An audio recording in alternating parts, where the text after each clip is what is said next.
पत्रकार साथियों को नमस्कार। आज 11 बजे हमारे राष्ट्रीय अध्यक्ष ने प्रेस कॉन्फ्रेंस किया था लखनऊ मुख्यालय पर।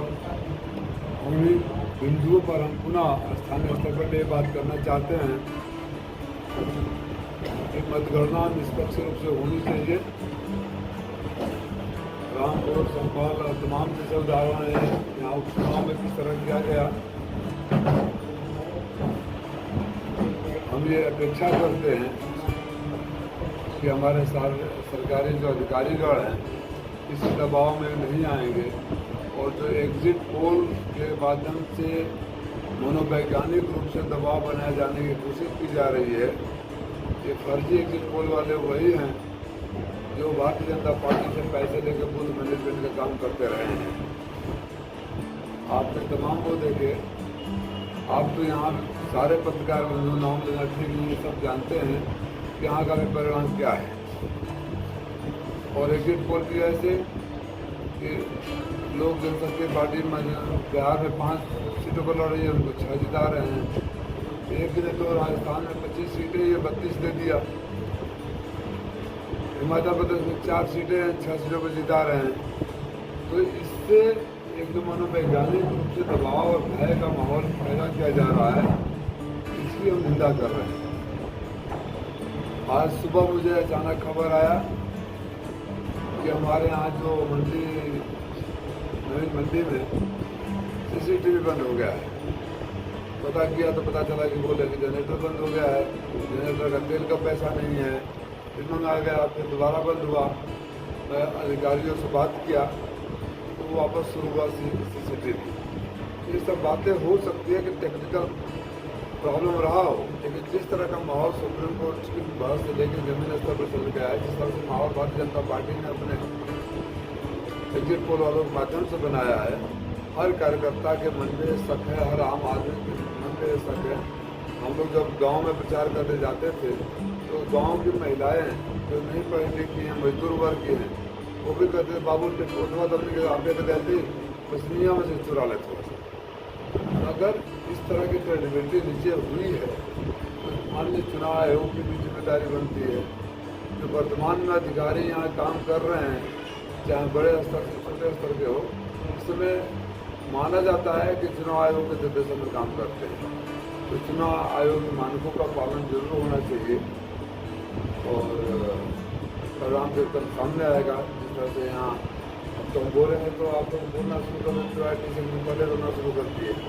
यहाँ जिस तरह के मंत्री लोगों ने काम करवाया, मैं उस विवाद में नहीं जाना चाहता था, लेकिन हम जानते हैं कि बहुत ऐतिहासिक बहुमत के साथ कांग्रेस सीट जीतने वाले हैं, चाहे कोई कुछ भी करा ले। खेला हो सकता है, दीवार टूटी हुई है, बाउंड्री वॉल की, हम लोग गए थे वहाँ। आप भी पत्रकार साथी जाएंगे तो बाउंड्री वॉल जिसमें मशीन रखी है, एक तरफ दीवार टूटी हुई है, एक तरफ मिट्टी रख कर ऊँचा कर दिया गया है कि कोई भी आदमी आ सकता है। CCTV खराब हो गया। मैं अभी भी उम्मीद करूंगा कि प्रशासन निष्पक्ष है और मैं चाहूँगा कि भरोसा बना रहे। लेकिन अगर किसी तरह की कोई भी अप्रिय कार्रवाई होती है, किसी भी पक्ष से संदेह के दायरे में कुछ आता है, तो समाजवादी साथी चुप नहीं रहेंगे। हमारे हजारों साथी मतगणना के समय मौजूद रहेंगे। इसलिए मेरा निवेदन सत्ता पक्ष से भी है और शासन से भी है, प्रशासन से भी है कि लोकतंत्र के निर्वास नहीं होना चाहिए। अच्छा, धांधली किस प्रकार से हो सकती है, क्या इसकी संभावना है? आप लोग पत्रकार वाली तमाम हम समय समय पर रिपोर्ट करते रहे, आप सब जानते हो कि धांधली किस प्रकार से होती है, आप सबको पता है। पोलिंग तो बहुत पीसफुल हुई, जिस तरीके का माहौल लोग सोचे नहीं थे उससे भी बेहतर हुई। जिला इंतजामिया की जितनी भी तारीफ की जाए कम है। मैंने स्वयं व्यक्तिगत रूप से मिलकर उन लोगों सबको धन्यवाद दिया है, इसीलिए भरोसा कायम है।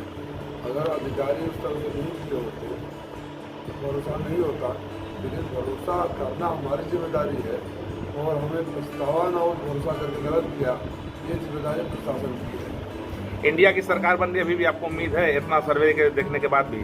काहे का सर्वे की बात कर रहे हैं? जो एग्जिट पोल सब चल रहा है, 5 सीट आने वाले को 6 सीट दे दोगे, 4 सीट जहाँ 6 सीट जिता दोगे, 25 सीट जहाँ 25 सीट दे दोगे, तो क्या मतलब है उसको? सर्वे का क्या मतलब है? राजस्थान में कितनी सीटें हैं? बिहार में लोजपा कितनी सीटों पर लड़ रही है?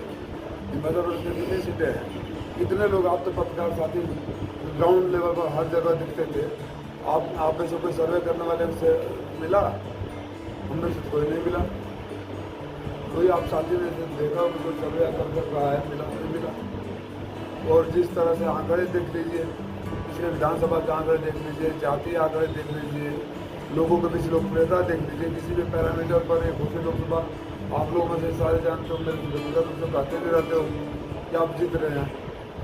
तो अब यहाँ का भी कोई एक चैनल दिखा रहा है कि कोई और जीत रहा है, तो इस तरह से माहौल तो पैदा होगा ना। आपने सुप्रीम कोर्ट तक जो बात चली गई, बार बार जो बात बहस हुई, राष्ट्रीय चैनलों पर बहस हुई, उसके पीछे कुछ तो वजह नहीं होगी। लेकिन ज़्यादातर एग्जिट पोलों में आपको लीड दिखाई जा रही है। देखिए, मैं तो एग्जिट पोल नहीं, एग्जैक्ट पोल की बात कर रहा हूँ। एग्जैक्ट पोल में मैं समाजवादी पार्टी का प्रत्याशी लाखों वोट से जीत रहा है। आप अगर पीछे आप सारे अनुभवी पत्रकार हो, सबको ग्राउंड रियलिटी पता है। 2 ही 3 पैरामीटर होता है ना, कैंडिडेट के कार्यशैली, लोकप्रियता, जातीय समीकरण और पिछले मतों का समीकरण। आप तीनों में से जोड़ घटा लीजिए, परिणाम आप ही बता दोगे। राय साहब, नेशनल पॉलिटिक्स में आपकी गहरी नज़र रहती है। जयराम रमेश ने कहा कि 150 डीएम को अमित शाह ने फोन किया है। इसको लेके जो election commission of chief election commission ने नोटिस दे दिया है, किस तरीके से ले रहे हैं?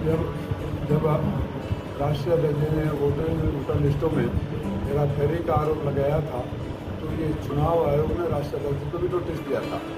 जब हमने एफिडेविट पर जवाब दे दिया तो खामोश क्यों हो गया? इसका मतलब जो हमने बोला था सच था, और सच था तो चुनाव आयोग ने कार्रवाई क्यों नहीं किया? कि चुनाव आयोग माननीय प्रधानमंत्री जी की बातों पर नोटिस क्यों नहीं जारी करता है? भाजपा नेताओं पर नोटिस क्यों नहीं जारी करता है? चुनाव आयोग राष्ट्र बना बैठा है। मैं फिर दोहरा रहा हूँ आपकी बात के जवाब में, हम माननीय राष्ट्रीय अध्यक्ष ने जो आरोप लगाए थे, उसके बाद जो नोटिस हुआ, एफिडेविट के साथ सबूत दे दिए। चुनाव आयोग खामोश क्यों हो गया? अब कोई पत्रकार साथी किसी भी प्रेस कॉन्फ्रेंस में चुनाव आयोग के सामने सवाल क्यों नहीं उठाया? मतदान से लेकर मतगणना के दिन पहले तक कितना आप संतुष्ट हैं प्रशासन या जो भी व्यवस्थाएं होती हैं निष्पक्षता को लेकर? क्या कोई? देखिए, मैं उन लोगों में से नहीं हूँ जो अनर्गल आरोप लगाता है। अभी तक कोई ऐसी बड़ी बात नहीं हुई, छोटी घटनाएं जरूर हुई। जैसे एक बूथ पर बिना हमारे एक या कई बूथों पर बिना पोलिंग एजेंट के पोल शुरू करा दिया गया।